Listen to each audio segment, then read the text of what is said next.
Hello बच्चों, आप लोग सब कैसे हैं?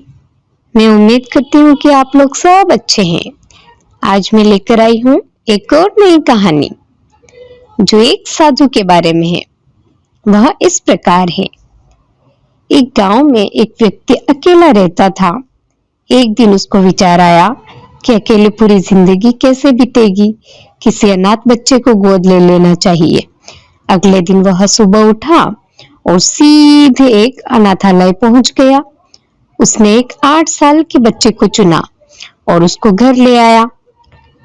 उसने उसका नाम क्या रखा पता है बच्चों? उसने उसका नाम रखा मनसापूर्ण। वह रोज ऑफिस जाने से पहले मनसापूर्ण के लिए खाना बनाकर रख जाता। मनसापूर्ण बिल्कुल शांत, कम बोलने वाला और एकांत में बैठा रहता था। इस व्यक्ति को उसके साथ रहकर कुछ आध्यात्मिक अनुभव होने लगा। कभी कोई झरना गिरने की आवाज सुनाई देती तो कभी कोई बिजली कड़कने की चमचमाहट। यह शुरू शुरू में तो डरने लगा, मगर जब मनसापूर्ण को देखता कि वह शांत है, जैसे कुछ हुआ ही नहीं, तो यह भी चुप हो जाता था। एक दिन शाम को जब यह ऑफिस से घर आया तो इसने देखा कि मनसापूर्ण घर पर नहीं है। इसने सारे घर में देखा, घर के बाहर चारों तरफ देखा, आवाजें लगाई, मगर मनसापूर्ण कहीं नहीं मिला। यह परेशान हो गया और उस रात बिना खाए पिए ही सो गया। अगले दिन ऑफिस चला गया, मगर वहां मन नहीं लगा। किसी तरह शाम को घर पहुंचा, यह आश लिए कि शायद मनसापूर्ण आ गया होगा, मगर निराशा ही हाथ लगी। 1 हफ्ता बीत गया, मनसापूर्ण नहीं आया। 3 महीने बीत चुके थे। यह उदास हो चुका था कि शायद इसकी जिंदगी में अकेलापन ही है। तभी रात में किसी ने दरवाजा खटखटाया। वह उत्सुकता से दरवाजे पर लपका और देखा कि एक साधु मनसापूर्ण को साथ लेकर आए थे। उसने दोनों को अंदर बुलाया, साधु का आदर सत्कार कर दोनों को भोजन कराया।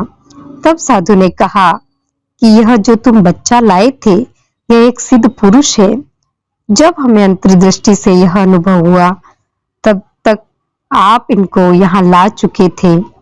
हमारे पूर्व गुरु महाराज ने कहा था कि आने वाले गुरु आपके अंदर दिखाई देंगे।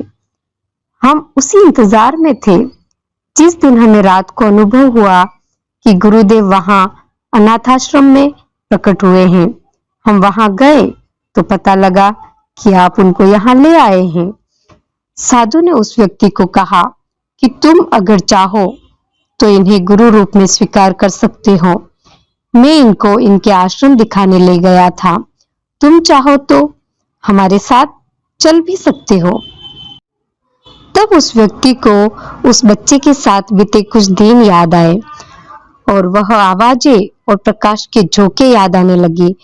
उसको अपनी प्रसन्नता और बिना किसी कारण के आनंद का अनुभव याद आया था और इस बच्चे के जाने के बाद के दिनों की निराशा और दुख भी याद आने लगा। और जैसे ही उसने मनसापूर्ण की तरफ देखा, उसे अपार ऊर्जा का अनुभव होने लगा जो उसके मस्तक पर चमक रही थी। उसने तुरंत मनसापूर्ण को गुरु रूप में स्वीकार कर लिया और उनके चरण छुए, दीक्षा ली और फिर वह तीनों आश्रम के लिए चल पड़े।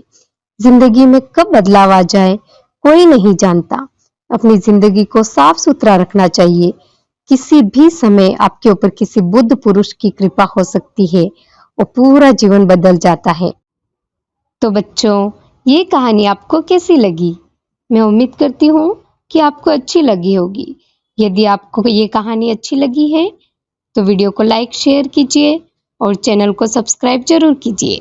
Thank you, bye bye.